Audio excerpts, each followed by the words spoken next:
সকলোকে নমস্কাৰ জনাইছোঁ আৰু মোৰ এটা নতুন ব্লগলৈ স্বাগতম জনাইছোঁ।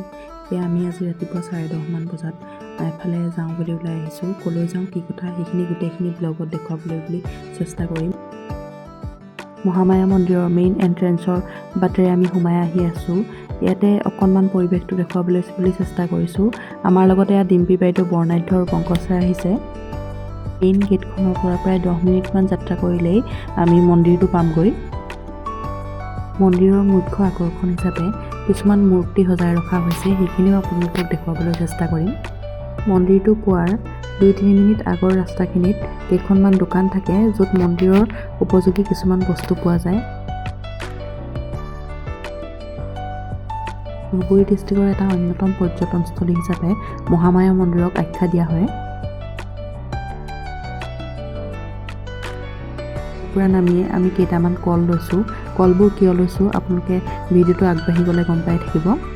মন্দিৰত সোমোৱাৰ আগে আগে কিছুমান দোকান থাকে, য'ত জোতা চেণ্ডেল থ'ব পাৰি আৰু তাৰ পৰা লাঠিও ল'ব পাৰি, আৰু লাঠিবোৰ কিয় লোৱা হয় সেইটোও ক'ম বাৰু। মন্দিৰত সোমাবলৈ লোৱাৰ পৰা একেবাৰে শেষলৈকে যদিহে আপোনালোকে খোজ কাঢ়ে, দেখিব যে কিছুমান বান্দৰ থাকে। যদিও বান্দৰবিলাকক দিবলৈ কল অনা হয়, তথাপিও কেতিয়াবা দেখা যায় যে সৰু ল'ৰা ছোৱালী থাকিলে ধেমালি কৰিলে কেতিয়াবা বান্দৰবিলাকে বেয়া পায় আৰু সিহঁতক ভয় খুৱাবৰ কাৰণে লাঠিবোৰ অনা হয়।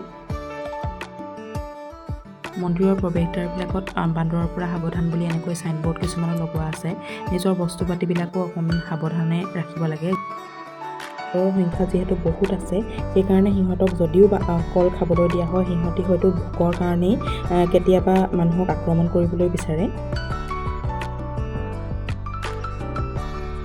কৰিডৰটোৰে অলপ সময় খোজ কঢ়াৰ পিছতে মহামায়া মন্দিৰৰ য'ত চাকি বন্তি জ্বলোৱা হয় সেই মন্দিৰত পোৱা হয়। তাতে চাকি বন্তি জ্বলাবলৈ হ'লে এটা কুপনৰ ব্যৱস্থা আছে। আমি অৱশ্যে তাত সোমোৱা নাই কাৰণে তালৈ নগ'লেও বহুত মানুহৰ ভিৰ দেখিলোঁ। মই আগতেই কৈছোঁ যে মহামায়া মন্দিৰৰ ভিতৰৰ ভাগত বহুতবিলাক আৰ্কিটেক্সাৰ আছে, যিবিলাক মানে চালে চকুৰোৱা। ইমান ডাঙৰ আকাৰত ইমান ধুনীয়াকৈ নিপুণভাৱে বনাইছে সকলোবোৰ। মাজে মাজে মই বান্দৰৰ এটা দুটা কাণ্ডও দেখুৱাই যাম, সেইখিনিও আপোনালোকে চাব। চাই আচলতে ভাল লাগে, কিন্তু অকণমান ভয়ো লাগে, পিছে নলগা নহয়। তাৰপিছতে আমি আগবাঢ়ি গ'লোঁ অকণমান পাহাৰ সদৃশ যিবিলাক ষ্টেপ আছে তালৈ বুলি, আৰু সেই পথতো বহুতকেইটা মন্দিৰ পোৱা যায়, আৰু মন্দিৰবিলাকৰ নামবিলাক এনেকৈ চাইনবোৰ্ডত লগোৱা আছে। ষ্টেপবিলাকত উঠি যাওঁতেও কিছুমান এনেকৈ দোকান দেখা যায়, বা দৰ্শনাৰ্থীয়ে যদিহে সেৱা আগবঢ়াব বিচাৰে তেতিয়াহ'লে ইয়াৰ পৰাই বস্তুবিলাক ল'ব পাৰে। আমি খোজকাঢ়ি যোৱা পথটোৰে গৈ থাকিলেই মন্দিৰৰ দৃশ্যটো বৰ ধুনীয়াকৈ দেখা পোৱা যায়।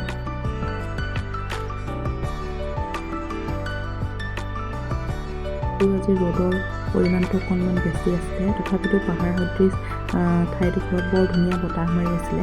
একদম ৰ'দ দিছিলে যদিও গাতে অকণমানো লগাই নাছিলে।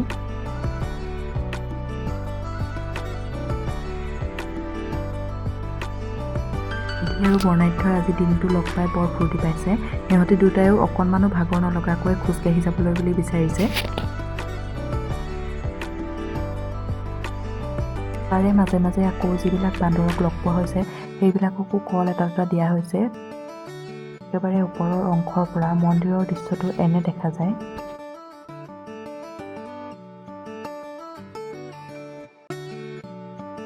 আৰু অকণমান উঠি গৈয়ে আমি এনেকৈ এখন দোকানতে টিউপাল তৰা আছিলে, তাৰ তলতে অকণমান সময় জিৰণি ল'লোঁ।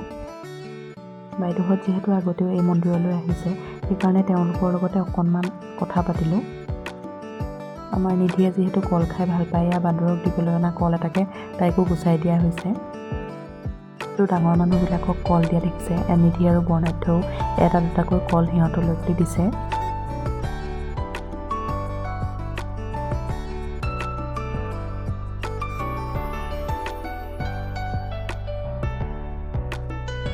অলপ দূৰ আগবাঢ়ি যোৱাৰ পিছতে আমি আৰু ধুনীয়া ধুনীয়া দৃশ্য দেখি গৈ আছোঁ।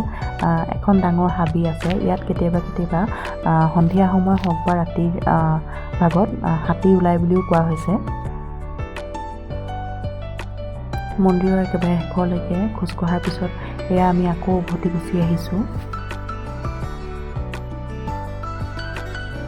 নিধিয়ে বহুত সময়ৰ পৰা এটা দুটাকৈ কল দি আছে, পিছে তাইৰ ইচ্ছা আছিল যে একেবাৰে ওচৰৰ পৰা গৈ এটা কল দিব, সেয়াও পিছে সম্ভৱ হ'ল।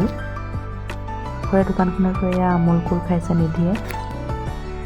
নামি অহাৰ ৰাস্তাটোতে এটা হনুমানৰ মূৰ্তি আছে।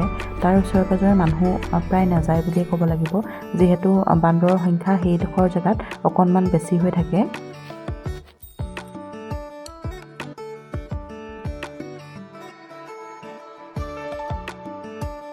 ওচৰৰ পৰা চালে গোটেই দৃশ্যটো দেখা পোৱা নাযায় যদিও দূৰৰ পৰা এনেকৈ মন্দিৰভাগ দেখিবলৈ বৰ ধুনীয়া। বিকিছে দাদা কি মানুহে এটা গাখীৰ চাহ খাবলৈ ৰৈ দিয়ে। অঁ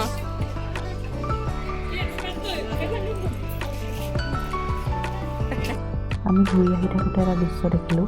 বান্দৰবিলাকৰ উৎপাতৰ কথা কৈছিলোঁ যে এয়া মিঠাইৰ টোপোলা এটা লৈ এনেকৈ বান্দৰটো দৌৰ মাৰিছে আৰু এনেকৈ মিঠাইটো যেতিয়া তাৰ পৰা সৰি পৰিছে মিঠাইটো খাই লৈছে। এনেকৈ কিছুমান সাৱধান হ'বলগীয়া কাৰণ থাকে।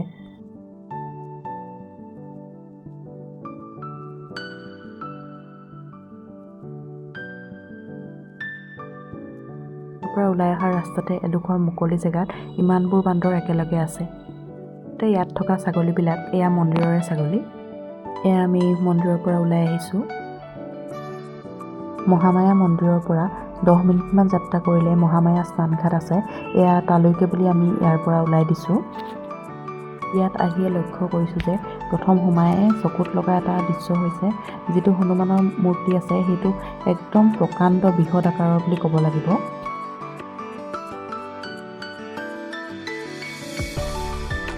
যদিও বান্দৰৰ সংখ্যা কম, তথাপিতো ইয়াত বান্দৰবোৰলৈ অকণমান বেছি ভয় লগা নিচিনা পালোঁ আমি ঘূৰি অহা সময়লৈকে। সেই কাৰুকাৰ্যতা খটাইহে আচলতে মূৰ্তিবিলাক নিৰ্মাণ কৰা হয়। সেইখিনি দেখিয়ে অভিভূত হৈছোঁ। ইমান প্ৰকাণ্ড আকাৰত ইমান ধুনীয়াকৈ নিপুণভাৱে কেনেকৈ সজাব পাৰে, সেইখিনি আচলতে বিস্ময়কৰ এটা কথা।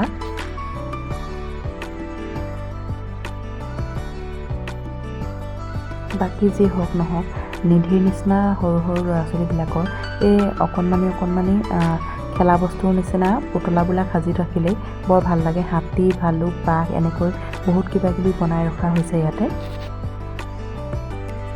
আগতে শুনিছিলোঁ বা কাৰোবাক কৈছিলোঁ যে বান্দৰে ওকণি চাই থাকিলে কিন্তু আমনি কৰিলে চৰিয়াব দেই। এয়া আজি দেখিছোঁ বান্দৰে সঁচাকৈ কেনেকৈ ওকণি চাই থাকে। মন্দিৰৰে ৰাজহাঁহ, এইখিনি হয়তো ভিতৰলৈ যাবলৈ বুলি আহিছে নেকি। আৰু এই যে গছজোপা দেখিছে, এইজোপা একদম কনক্ৰিটৰ গছ হয়, কিন্তু লাগিব যে একদম আচলি, ইমান ধুনীয়াকৈ ডাঙৰকৈ বনাইছে নহয়। এই মূৰ্তিবিলাক যিবিলাক দেখিছে তাৰ মাজে মাজে গৈ যিকোনো এটা মন্দিৰ পাবগৈ পাৰি। তেনেকৈ এটা মন্দিৰত সোমোৱাৰ সুবিধা আছিলে। আমি তালৈকে বুলি আগবাঢ়ি গৈ আছোঁ।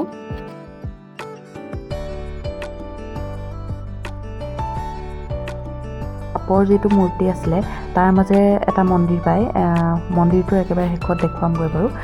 তাতে কিছুমান কথা লিখা আছে, শিৱৰ বিবাহলৈ এনেকৈ লিখা আছে কিবা কিবি কথা, আৰু তাৰ ৰাধা কৃষ্ণ মন্দিৰ এনেকৈ। কিন্তু তাৰ কিনাৰতে কেনেকৈ কিবা এটা কাহিনী আৰম্ভ আৰু শেষ হৈছে তাৰে অকণমান চমু টোকাও দিয়া হৈছে।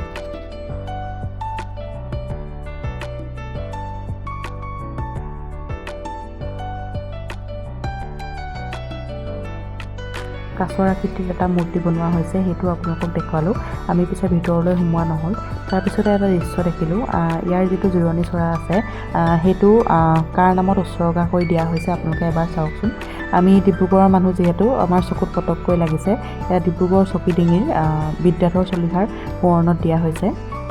হ'লে নিধিক ফটো মাৰিবলৈ বুলি জোৰ কৰিব লগা হয়। পিছে এনেকৈ বাঘ, ভালুক, মহ এনেকুৱাবোৰ দেখিলে আৰু জোৰ কৰিব লগা নহয়। তাইক ভিডিঅ' ফটো চব কৰি ল'ব পাৰি এনেকুৱা জীৱ জন্তুৰ মূৰ্তিবিলাক দেখিলে। ভিডিঅ' কৰি থাকোঁতে মনেই কৰা নাছিলোঁ যে মোৰ কাষতে একদম অকণমানি বান্দৰৰ পোৱালি এটা আছিলে। মই পিছত কলতহে খুব বেছি ভয় লাগিছে। লৈ অহা দৰ্শনাৰ্থীবিলাকক বান্দৰবিলাকে এনেই আমনি নকৰে, তেওঁলোকক যদিহে কোনোবাই জোকায় তেতিয়াহে আমনি কৰে। ধুবুৰী আৰু কোকৰাঝাৰ ডিষ্ট্ৰিক্টটোৰ মাজত অকণমান কনফিউজন হোৱা দেখা যায়। ইয়াৰে যিখন চাইনবোৰ্ড দেখিলোঁ সেইখন কোকৰাঝাৰৰ দেখিলোঁ। আচলতে মহামায়া মন্দিৰটো কোকৰাঝাৰ ডিষ্ট্ৰিক্টতে পৰে। তথাপিতো ধুবুৰীৰ ফালৰ পৰা গ'লে যিহেতু অকণমান সুবিধা হয় ধুবুৰীত থকা মানুহখিনিৰ বাবে, সেয়ে ধুবুৰী ডিষ্ট্ৰিক্টত থকা বুলিয়ে কোৱা হয়। এয়া দেখিলোঁ এটা অকণমানি বান্দৰ পোৱালীয়ে একদম কমকৈ এটা কল ছিঙি খাই আছে। তাৰপিছতে এয়া আমি মহামায়া স্নানঘাটৰ পৰা ওলাই আহিছোঁ। আচলতে আজি এটা খুব ধুনীয়া দিন পাৰ হ'ল। সিদ্ধিয়েও খুব বেছি ফূৰ্তি কৰিলে আৰু বৰ্ণাঢ্যটো মংকি চাম বুলি আহিছিলে আৰু লগতে আমি ডাঙৰ মানুহকেইজনেও খুব বেছি ভাল লাগিলে মানে পৰিৱেশটো ভাল লাগিলে লগতে আজি ফুৰাৰ বতৰো আছিলে যদিও ৰ'দ আছিলে খুব ধুনীয়া বতাহ এজাকে আমাক লগ দিলে